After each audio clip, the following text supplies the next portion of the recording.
Xin chào mọi người. Welcome to English for Vietnamese Speakers. I'm Lance, and in today's video, we're going to work on the English vowel sounds. We're going to start with the basic long and short vowel sounds. Now, by long and short, we don't mean slow or quick. There is a difference in the length of the sound that we produce, but the vowel sounds actually change between the long versions of the vowels and the short versions of the vowels. So let's set the stage with the difference between the way English treats vowel sounds versus the way Vietnamese treats vowel sounds. So Vietnamese is a vowel-focused language. There's a lot of importance put on the vowels. English is very different. In English, the consonant sounds are the most important. So how this manifests between the two languages is that Vietnamese pronounces every vowel when there are vowel clusters together, two or more vowel sounds. Take the word tuổi for age. The T, U, O, E are all pronounced distinctly. This is very different than in English, where most vowels, especially when there are two or more together, produce mostly a single sound, or they produce a gliding sound that moves from one sound to another. This is also very different from Vietnamese, where Vietnamese maintains more pure vowel sounds. Your mouth and the sound itself does not change when you pronounce the vowel. The tones change the meaning, but the vowel sounds don't change. This is very different in English, where we actually move the vowel sounds. Consider rain or grow. You can hear that change, and the shape of the mouth changes as we produce those sounds. Still one continuous sound that's blended, but very different from Vietnamese. There are also significant differences in the lengths of the sounds that we make for vowels in English. When we talk about short versus long vowel sounds, that's a relative difference. They're still significantly longer than you're used to producing in Vietnamese. In Vietnamese, your vowels are pure, so they don't move. So producing short vowel sounds, because they're pure, is much easier to hear and to say. In English, because many of our vowel sounds actually move, your mouth shape moves, the sound that you're producing changes from the beginning to the end of the sound, you cannot produce these short.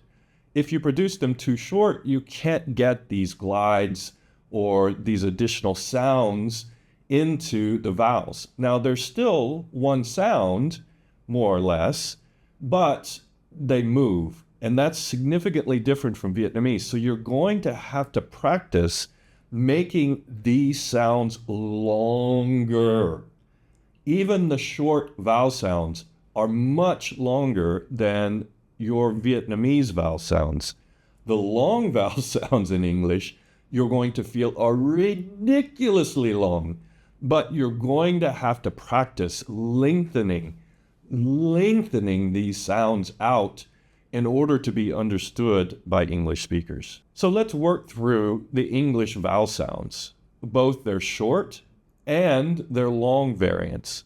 So let's start with the letter A. By the way, each of the vowels, when we talk about the vowels, A, E, I, O, and U, we use the long sound to talk about the vowels. So when we talk about A, that's the long A sound. When we talk about E, that's the long E sound. These should be relatively easy for you to remember. The challenge is with the short sounds. So let's work through each of these, starting with the short sounds and then the long sounds. So let's work on the short A.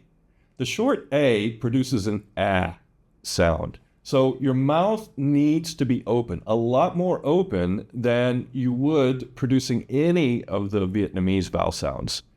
And an easy word to use to remember this sound is cat. Cat. See how my mouth is very open, ah, to make this sound. The long sound in English, A, is not so open. It starts with your mouth open, but also wider. And it tends to slide into that Y sound. A, cake, cake. Now, some tips. On the long sound, Vietnamese speakers sometimes want to put a pause and put an extra vowel sound in there because you hear that glide. Cake.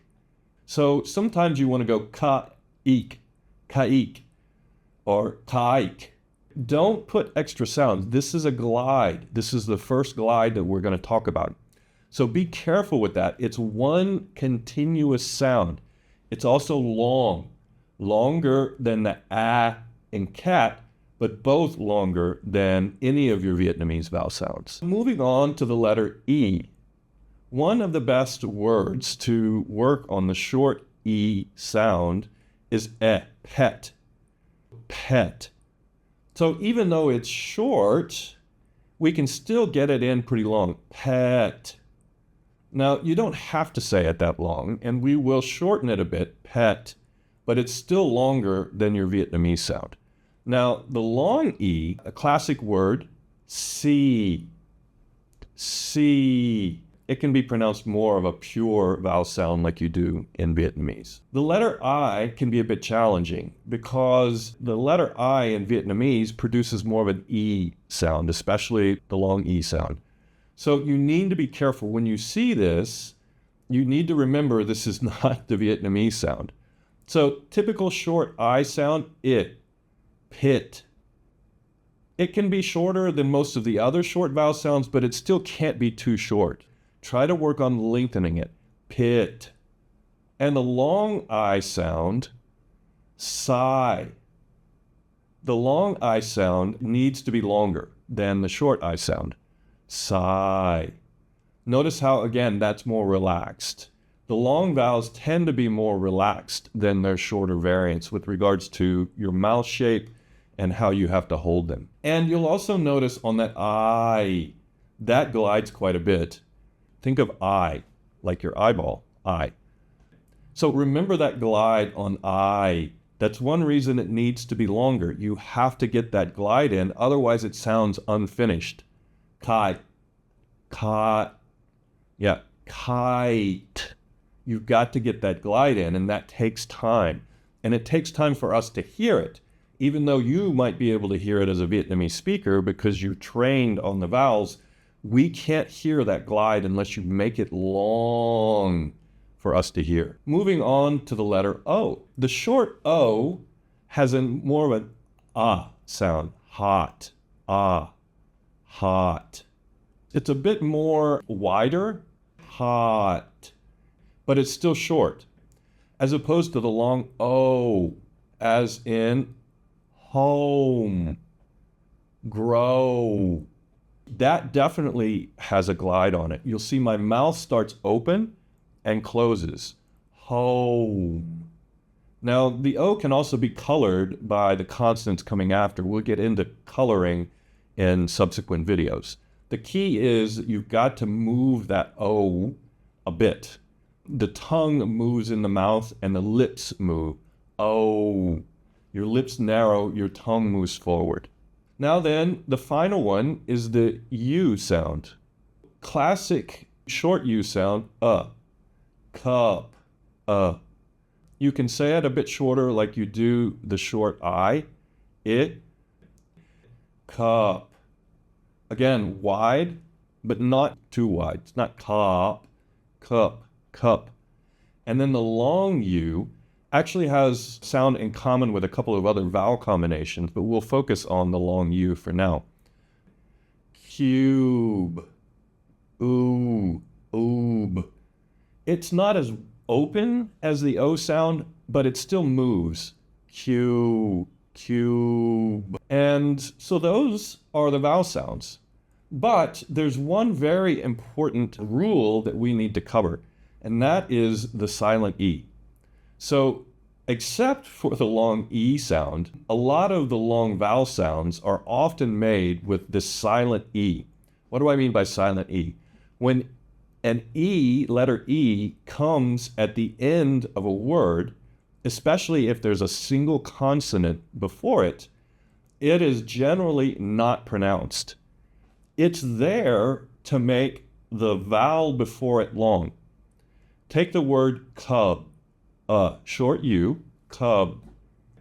Put an E on the end of cub, and you get cube. Cube. You may hear the release on the B and think I'm pronouncing that E, but I'm not. There is no vowel after cube. Cube. See, I can swallow it a bit if I want to, or I can release it. Cube. But that silent E is important.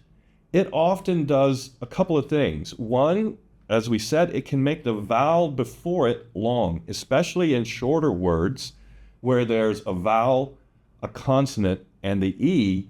Often that E is silent, most often. Sometimes, however, it's not silent. And mostly this comes from loan words from French, café, café. So the C-A-F-E, the A is a short A, and the E is pronounced. Also, there are exceptions. Short words like she and the both have E's on the end, and they're obviously pronounced. All of these words, T-H-E, there's no vowel before it, and that's a clue that probably the E is pronounced. Other times, the E on the end is used to soften the consonant before it. Take the word peace. So that C becomes an S sound because of that E. Precise. So you need to be aware that sometimes this E on the end is still not pronounced, but it's not making the vowel before it long. It's just changing the sound of the consonant. Now, why does this happen? A lot of this comes from Old English. In Old English, they put E's on the ends of the words and they pronounced them. But as English evolved into Middle English and Modern English, the pronunciation of that E on the end was largely dropped, but not entirely. Again, with English, always exceptions. There's almost no rule in English that has no exception. So you have to be careful of these exceptions and just learn the differences when it comes to the silent E.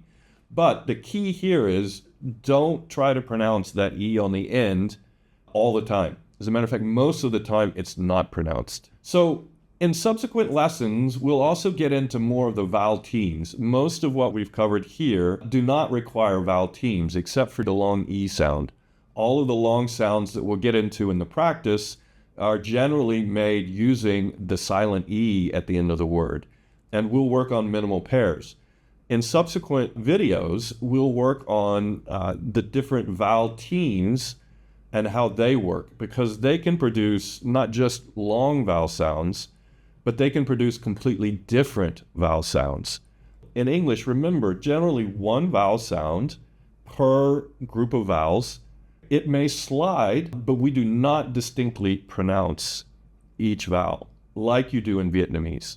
However, there are times when we do pronounce two vowels that are together. Giant. Now, the reason for this is because the vowel sounds are in separate syllables. So the G-I, jai, is the first syllable, and unt is the second syllable. So it may sound like we're pronouncing both of those vowel sounds in that vowel grouping. It's not really a team because they're separated by a syllable boundary.